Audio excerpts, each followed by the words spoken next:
ഈശോയിൽ പ്രിയരെ, നമ്മൾ ദൈവത്തെ സ്തുതിക്കുന്ന കാര്യത്തിൽ നമ്മൾ പെട്ടെന്ന് ചിന്തിക്കും, ഇപ്പം നമ്മൾ ദൈവത്തെ സ്തുതിക്കുന്ന ഒരു സമയമായിരുന്നു.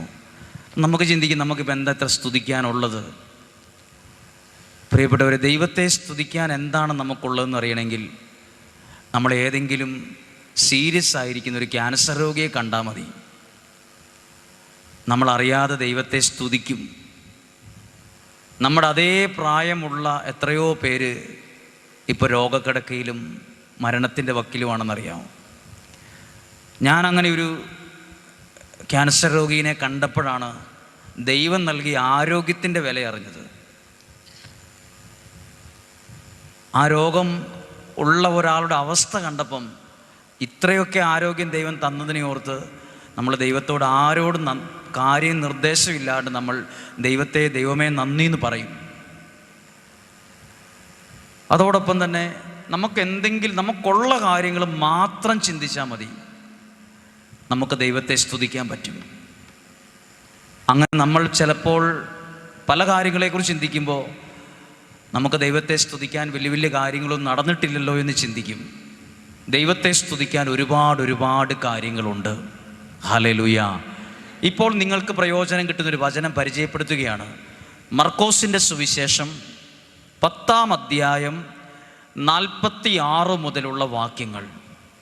ഒരുപക്ഷെ നിങ്ങൾ കേട്ടിട്ടുണ്ടായിരിക്കും, ഒരുപക്ഷെ നിങ്ങൾ ധ്യാനിച്ചിട്ടുണ്ടായിരിക്കും, ഇതിനോടകം നിങ്ങൾ എവിടെയെങ്കിലും കേട്ട് പരിചയവുമായിരിക്കും ഈ വചനങ്ങൾ.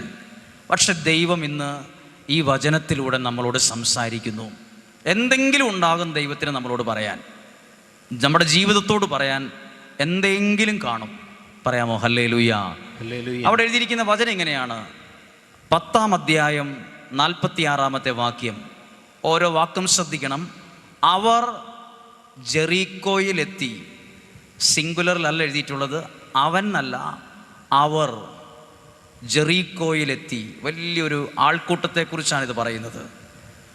അടുത്ത വാക്കാണ് ശ്രദ്ധിക്കേണ്ടത്. അവൻ ശിഷ്യന്മാരോടും വലിയ ഒരു ജനാവലിയോടും കൂടെ ജെറീക്കോ വിട്ട് പോകുമ്പോൾ, അത്രയും കാര്യങ്ങൾ നിങ്ങൾ മനസ്സിലൊന്ന് കണ്ടേ. എഴുതിയിരിക്കുന്ന ഓരോ വാക്ക് ശ്രദ്ധിച്ചേ. വലിയ ഒരു ജനാവലി അവിടെ ഉണ്ട്. ഇപ്പോൾ ഈ പള്ളിയിലുള്ള ആൾക്കാരെ പുറത്ത് ആരെങ്കിലും കണ്ടിട്ട് ഈ പള്ളിക്കകത്ത് വൻ ജനാവലിയാന്ന് പറയില്ല. ഇവിടെ പെരുന്നാളോ തിരുനാളൊക്കെ നടക്കുന്ന സമയത്ത് ഈ പ്രദേശം മുഴുവൻ വാഹനങ്ങളും ആളുകളും നിൽക്കുമ്പോഴാണ് ഇതിലെ പോകുന്നവർ പറയാ, തിരുനാളിന് വൻ ജനാവലി അവിടെയുണ്ട്. ഒരുപാട് ജനങ്ങളുള്ളപ്പോഴാണ് ജനാവലി എന്ന് പറയുന്നത്. ഈ വചനത്തിനകത്ത് എഴുതിയിരിക്കുവാണ്, യേശു ശിഷ്യന്മാരും വലിയ ഒരു ജനാവലിയോടും കൂടെ ജെറീക്കോ വിട്ടു പോകുമ്പം.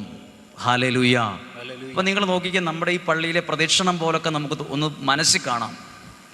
യേശു മുന്നിൽ, ശിഷ്യന്മാർ 12 പേരൊപ്പം, പിന്നെ വലിയ ഒരു ജനാവലി. ഇങ്ങനെ ഇത് മുന്നോട്ടിങ്ങനെ പോയിക്കൊണ്ടിരിക്കുമ്പം അടുത്ത വാക്ക് ഇങ്ങനെയാണ്. തിമേയോസിൻ്റെ പുത്രനായ ബർത്തേമിയൂസ് എന്ന അന്ധയാചകൻ വഴിയരികിൽ ഇരിപ്പുണ്ടായിരുന്നു. അപ്പോൾ അതിൻ്റെ അർത്ഥം ഈ കൂട്ടത്തിനകത്തില്ല, അയാൾ പുറത്ത് വഴിയരികിലിരിക്കുകയാണ്. ആരത് ശ്രദ്ധിച്ചു? യേശു അത് ശ്രദ്ധിച്ചു. ഹല്ലേലൂയ. ഈ പള്ളിയിലെ തിരുനാളിന് പ്രദക്ഷിണം ഇറങ്ങുമ്പം നമ്മൾ ശ്രദ്ധിക്കുമോ? അവിടെ ഇരിക്കുന്ന ഭിക്ഷക്കാരെയോ അല്ലെങ്കിൽ അവിടെ ഇരിക്കുന്ന ഒരു അന്ധയാച നമ്മൾ കാണുമായിരിക്കും, ശ്രദ്ധിക്കില്ല. നമ്മുടെ ദൈവം ആരാന്നറിയാമോ? വഴിയരികിലിരിക്കുന്നവരെ വരെ ശ്രദ്ധിക്കുന്ന ദൈവമാണ്. നമ്മൾ പോലും അങ്ങനെ ശ്രദ്ധിക്കില്ല. നമ്മുടെ ദൈവത്തിൻ്റെ പ്രത്യേകതയാണ്. ഇനി ശ്രദ്ധിക്കാനുള്ള കാരണങ്ങൾ കേട്ടോ. അടുത്ത വാക്ക് ഇങ്ങനെയാണ്. നസ്രായനായ യേശുവാണ് പോകുന്നതെന്നറിഞ്ഞപ്പം അവൻ ഉച്ചത്തിൽ വിളിച്ചു പ്രാർത്ഥിച്ചു. നിങ്ങളോടിപ്പോൾ പറയുന്നത് എൻ്റെയും നിങ്ങളുടെയും പ്രാർത്ഥനയുടെ വില എന്തേരെ ഉണ്ടെന്ന് കാണിക്കാനാണ്. നമ്മൾ ഏറ്റവും കൂടുതൽ മടുക്കുന്നതും നമ്മുടെ പ്രാർത്ഥനയുടെ കാര്യത്തിലാണ്. ഹല്ലേലൂയ. ഇവിടെ ഇരിക്കുന്ന നിങ്ങളോട് ചോദിക്കട്ടെ, എന്നെ കൂടെ ഉൾപ്പെടുത്തി പറയുവാണ്, നമുക്ക് പോലും അറിയില്ല നമ്മൾ എന്നാ പ്രാർത്ഥിക്കുന്നതെന്ന്. നമുക്കറിയാം. നമ്മളുള്ള ഒരു പ്രാർത്ഥനാ പുസ്തകം കിട്ടിയിട്ടുണ്ട്. അതിൻ്റെ 1-ാം പേജ് മുതൽ അവസാനത്തെ 82-ാമത്തെ പേജ് വരെ ഒരു വായന വായിക്കും. അതിനകത്ത് എന്നതാന്ന് നമുക്കറിയത്തില്ല, നമ്മൾ മനസ്സില്ല അവിടെ. ഇത് ഒരു പ്രാർത്ഥനാ പുസ്തകത്തിൽ നോക്കിയിട്ട് വിളിച്ചു എന്നല്ല, അവൻ ഹൃദയത്തിൽ നിന്ന് വിളിച്ചു. ഇവിടെ ഇരിക്കുന്ന ഓരോരുത്തരോടും ചോദിക്കട്ടെ, നിങ്ങൾ നിങ്ങളുടെ ഓരോ ദിവസത്തെ സന്ധ്യാപ്രാർത്ഥനയിൽ ഹൃദയം കൊണ്ട് പ്രാർത്ഥിച്ച ഒരു ദിവസം നിങ്ങൾക്ക് ഓർക്കാൻ പറ്റുന്നുണ്ടോ? പക്ഷെ നമ്മുടെ എല്ലാം വീട്ടിൽ കൃത്യം 7 മണിക്കോ 7:30ക്കോ നമുക്ക് പോലും അതിൻ്റെ അർത്ഥം പോലും ഇന്ന് വരെ ചിന്തിച്ചിട്ടില്ലാത്ത ഏതോ ഒരു പ്രാർത്ഥന ചടങ്ങിന് ടൈമിന് നടന്നു പോകുന്നുണ്ട്. ഹൃദയത്തിൽ നിന്ന് നമ്മൾ പ്രാർത്ഥിക്കുന്നില്ല. ആ ഒരൊറ്റ കുറവാണ് ഇപ്പോൾ നമ്മളുടെ പല പ്രശ്നങ്ങളുടെയും കാരണം. നമുക്ക് ചടങ്ങ് പ്രാർത്ഥന വേണ്ടെന്ന് ഞാൻ പറയില്ല, പ്രാർത്ഥനാ പുസ്തകം ഒഴിവാക്കണമെന്നും പറയില്ല. 5 മിനിറ്റെങ്കിലും ഒരാത്മമിത്രത്തോടെന്ന പോലെ ദൈവത്തോട് സംസാരിക്കുന്ന, മിണ്ടുന്ന 5 മിനിറ്റ് ഒരു ദിവസത്തിൽ നിങ്ങൾക്കുണ്ടാകുന്നതിൻ്റെ ഒരാവശ്യം ഉണ്ടാകണം. ഒന്നും കൂടെ പറയാം ഏതാണെന്ന്. ഒരു പ്രാർത്ഥനാ പുസ്തകത്തിൻ്റെ സഹായമില്ലാതെ, എവിടുന്നെങ്കിലും കിട്ടിയ ഒരു പ്രാർത്ഥനാ തുണ്ടുകടലാസിൻ്റെ ഒന്നും സഹായമില്ലാതെ, എൻ്റെ ഒരു ആത്മമിത്രത്തോട് എനിക്ക് പ്രശ്നമുണ്ടാ, ഞാൻ ആകെ തകർന്നിരിക്കുകയാണ്, പ്രശ്നമാണ്, എനിക്ക് നാളെ എന്നാ ചെയ്യണമെന്ന് അറിയില്ല, നാളെ ഒരു 5-6 ലക്ഷം രൂപ കൊടുക്കാനുണ്ട്, എന്നാ ചെയ്യുമെന്ന് അറിയില്ല, ഞാൻ എൻ്റെ ആത്മമിത്രത്തോട് ഷെയർ ചെയ്യും. ഇതുപോലൊരു 5 മിനിറ്റ് നിങ്ങൾ നിങ്ങളുടെ പ്രാർത്ഥനാ മുറിയിൽ ദൈവത്തോട് മിണ്ടണം. ദൈവമേ, എൻ്റെ അവസ്ഥ ഇതാണ്. ഭാഷ നോക്കാതെ, ഭംഗി നോക്കാതെ പറയണം. അപ്പോഴാണ് നമുക്ക് ദൈവത്തോടൊരു നല്ലൊരു ബന്ധമുള്ളവരായി ഞാനും നിങ്ങളും മാറുന്നത്. ഹല്ലേലൂയ. അങ്ങനെ ഒരു ബന്ധത്തെക്കുറിച്ചാണ് പറയുന്നത്. അവൻ വഴിയരികിലിരുന്ന് യേശുവിനെ വിളിച്ചു. ഇങ്ങനെ ഒരു പ്രാർത്ഥന ഉയർന്നപ്പം ജനങ്ങളുടെ പ്രതികരണം എന്നാണെന്ന് കേട്ടോ. അത് അന്നത്തെ ജനങ്ങളുടെയും ഇന്നത്തെ ജനങ്ങളുടെയും പ്രത്യേകത ഇത് തന്നെയായിരിക്കും.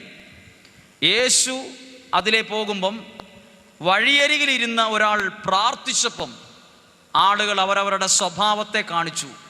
എല്ലാവരും സപ്പോർട്ട് ചെയ്യുകയാണോ അതോ അവരെ നിരുത്സാഹപ്പെടുത്തുകയാണോ ചെയ്തേ? എന്ത് ചെയ്തു? ഒരാൾ കുറച്ച് പേര് പറഞ്ഞു, മിണ്ടാതിരിക്കട അവിടെ എന്ന് പറഞ്ഞു, ഒച്ച വക്കരുതെന്ന് പറഞ്ഞു, ശാസിച്ചു, വഴക്കു പറഞ്ഞു. അവൻ ഏത് തിയോളജി സെൻറ്ററിൽ പോയിട്ട് തിയോളജി പഠിച്ചിട്ടാണ് അടുത്തത് അവൻ പ്രാർത്ഥിച്ചത്? നമ്മളൊക്കെ ഒരുപാട് ബൈബിൾ കോളേജുകളിലും ബൈബിളിലും അതുമെല്ലാം പഠിച്ചവരാണ്. പക്ഷെ ആരെങ്കിലും ഒരാൾ നമ്മളെ എതിർത്താൽ നമ്മുടെ പ്രാർത്ഥന അവിടം കൊണ്ട് തീരും. ഇവൻ ഒരു ബൈബിൾ കോളേജിലും പഠിച്ചിട്ടില്ല, പക്ഷെ അവൻ എവിടുന്ന് കിട്ടി ഈ ജ്ഞാനം? ആളുകൾ പരിഹസിച്ചപ്പോഴും കളിയാക്കിയപ്പോഴും അവൻ അല്പം കൂടെ കയറ്റി പിടിച്ചു, അല്പം കൂടെ ഉച്ചത്തിൽ യേശുവേ എന്ന് വിളിച്ചു. അതാണ് അവൻ്റെ പ്രാർത്ഥനാ ജീവിതത്തിൻ്റെ പ്രത്യേകത. ഹല്ലേലൂയ. നമ്മുടെ വീട്ടിലുള്ളവരോ നമ്മുടെ കൂടെയുള്ളവരോ നമ്മളെ നോക്കി നമ്മുടെ ആത്മീയ കാര്യത്തിൽ വിമർശിച്ചാൽ നമ്മൾ പിന്നെ 10 ദിവസത്തേക്ക് പ്രാർത്ഥിക്കില്ല, നമ്മളെ ഓഫായി പോവും. ഈ മനുഷ്യൻ്റെ പ്രത്യേകത ശ്രദ്ധിച്ചോ? അവനെ കുറേ പേര് കളിയാക്കി. പിന്നെ എപ്പോഴും ഓർക്കണം, പ്രാർത്ഥിക്കുന്നവരെ കളിയാക്കാൻ കുറേ പേരെന്നും ഉണ്ടാവും.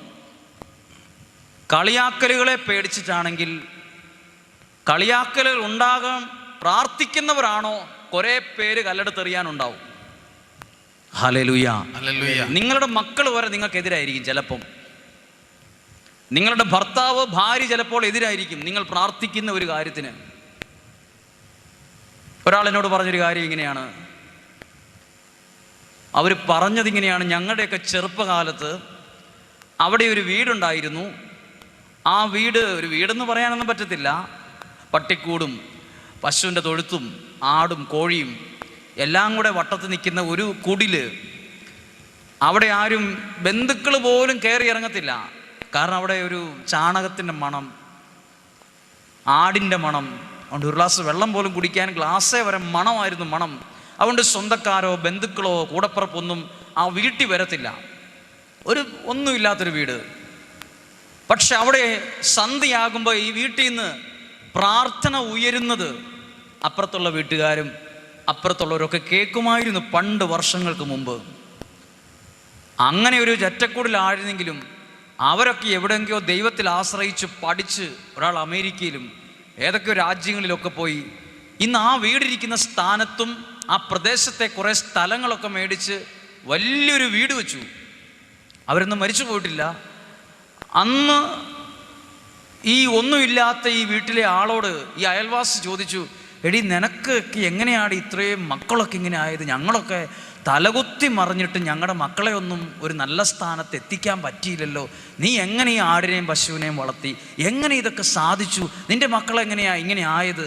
അപ്പോൾ ആ സ്ത്രീ ഒന്നുമില്ലാത്ത സമയത്ത്, ഇല്ലായ്മയുടെ നടുവിൽ ഞങ്ങൾ പ്രാർത്ഥിച്ചതാണ്, ദൈവത്തിൽ ആശ്രയിച്ചതാണ് ഇന്ന് നിങ്ങൾ കാണുന്ന ഉയർച്ച ഞങ്ങൾ അനുഭവിക്കാൻ കാരണം.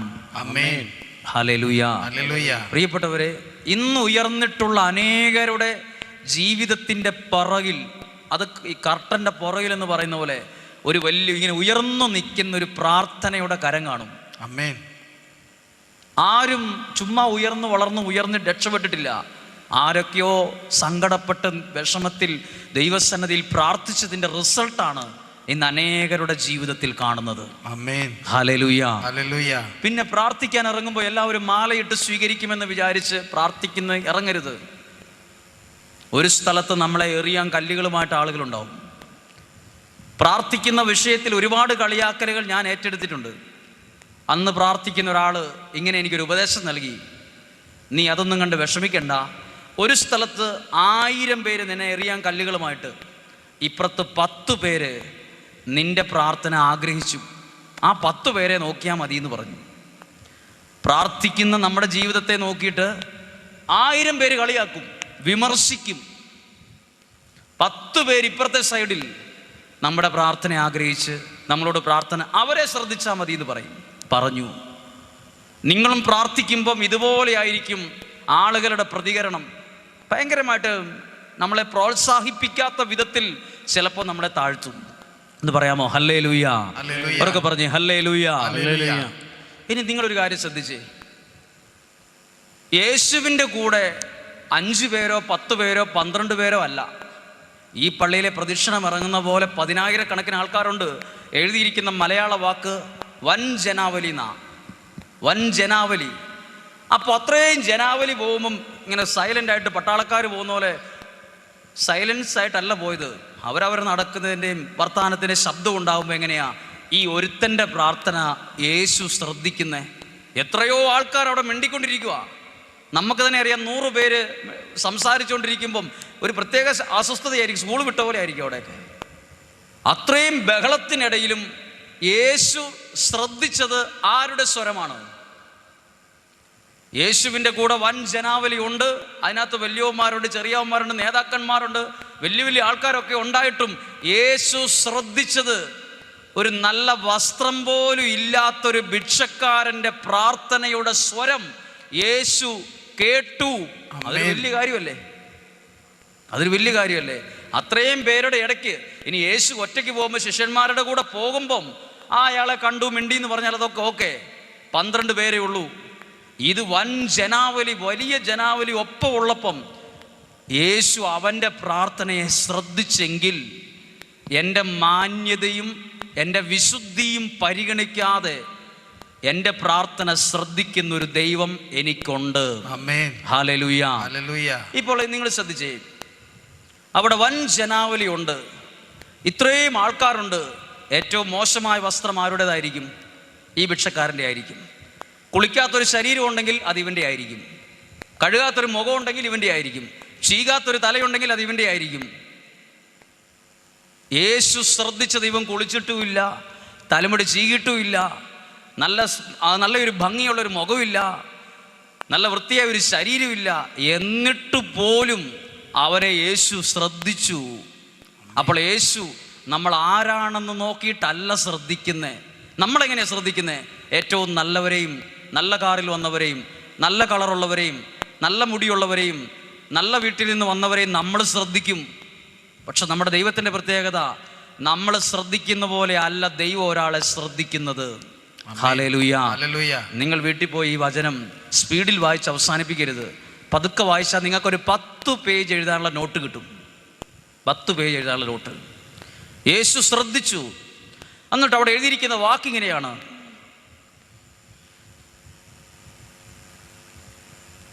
49-ാമത്തെ വചനം, യേശു പെട്ടെന്ന് അവിടെ നിന്നു. എവിടെ നിന്നു? എവിടെ നിന്നു? യേശു ഒരു നേതാവിൻ്റെയോ ഏറ്റവും കൂടുതൽ സ്തോത്ര കാഴ്ചയിട്ട ഒരാളുടെയോ ഏറ്റവും കൂടുതൽ ഡൊണേഷൻ പള്ളിക്കും പള്ളി കമ്മിറ്റിക്കും കൊടുത്ത ഒരാളുടെ മുമ്പിലല്ല നിന്നത്.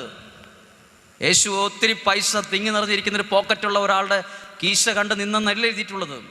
യേശു നിന്നത് ഭിക്ഷക്കാരൻ്റെ മുന്നിലാണ്.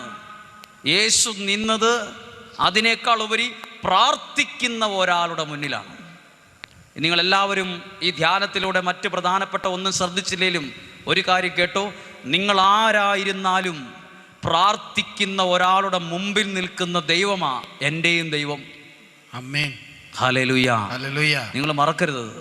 നിങ്ങൾ ആരായിരുന്നാലും നിങ്ങളുടെ ഭംഗിയോ നിങ്ങളുടെ പുണ്യമോ ഇതൊന്നും ദൈവത്തിന് പ്രശ്നമല്ല. പ്രാർത്ഥിക്കുന്നവന് ദൈവസന്നദ്ധിയിൽ അത്രയും വിലയുണ്ട്. ആമേൻ. നിങ്ങൾ പ്രാർത്ഥിക്കുന്നവരാണോ, നിങ്ങൾക്ക് വേണ്ടി ദൈവം നിൽക്കും. ആമേൻ. നിങ്ങൾ ഇനി ദൈവം നിൽക്കുന്നത് ആരൊക്കെ കണ്ടു കാണും? അതും ഭയങ്കര പ്രധാനപ്പെട്ടതല്ലേ. യേശുവും ശിഷ്യന്മാരും വൻ ജനാവലി നിൽക്കുകയാണ്. ഒരാളെ നിന്നപ്പം ബാക്കി എല്ലാവരും മുന്നേ കയറി പോയെന്ന് എഴുതിയിട്ടില്ല. യേശു അവിടെ നിന്നപ്പം ഈ മൊത്തം ജനങ്ങൾ അവിടെ നിന്നു. അതൊരു ഭയങ്കര, എല്ലാവരും അവിടെ നിർത്തി. നടന്നു പോയിക്കൊണ്ടിരിക്കുന്ന യേശു ഭിക്ഷക്കാരൻ്റെ പ്രാർത്ഥന കേട്ട് അവിടെ നിന്നപ്പം ഈ പറഞ്ഞ ജനമെല്ലാം നിന്നു. എൻ്റെ ഒരു ഊഹമാണ്, യേശു ഇവിടെ നിന്നതിൻ്റെ കാരണം എന്നാണെന്ന് ഈ പറഞ്ഞവരൊക്കെ തിരക്കിയിട്ടുണ്ടാവില്ലേ. ഇപ്പം നിങ്ങൾ ഈ പള്ളിയിൽ നിന്ന് പ്രദക്ഷിണം ഇറങ്ങുക, ഇതിങ്ങനെ ചുറ്റി പോകുമ്പം 10-15 മിനിറ്റായിട്ടും പ്രദക്ഷിണം മുന്നോട്ട് പോകുന്നില്ലെങ്കിൽ നിങ്ങൾ നോക്കും, ഇതെന്നാ പോകാത്ത, എന്താ ഇത് നിൽക്കുന്നത്, എന്താ കാര്യം? അടുത്തുള്ളവരോട് ചോദിക്കുക, എന്താ തടസ്സമുണ്ടോ, അല്ല ബ്ലോക്കുണ്ടോ? നമ്മളെ അന്വേഷിക്കും. യേശു വൻ ജനാവലിയോടുകൂടെ പോകുമ്പം യേശു അവിടെ നിന്നു. ഈ യാത്രയിലെ ജനങ്ങൾ മുഴുവൻ അവിടെ നിന്നപ്പം എല്ലാവരും അങ്ങോട്ടും ഇങ്ങോട്ടും ശ്രദ്ധിച്ചിട്ടുണ്ട്, എന്താ ഇവിടെ യാത്ര മുന്നോട്ട് പോകാത്തെന്ന് ചിന്തിച്ചിട്ടുണ്ടാവും. അപ്പം ആ നിന്ന ആളുകൾ മുഴുവൻ കണ്ടിട്ടുള്ളൊരു കാര്യമുണ്ട്, അത്രയും ജനങ്ങൾ കണ്ട ഒരു കാര്യമുണ്ട്. പ്രാർത്ഥിക്കുന്ന ഒരു പാവപ്പെട്ടവന് വേണ്ടി യേശു നിന്നത് അത്രയും ജനങ്ങളെ യേശു കാണിച്ചു.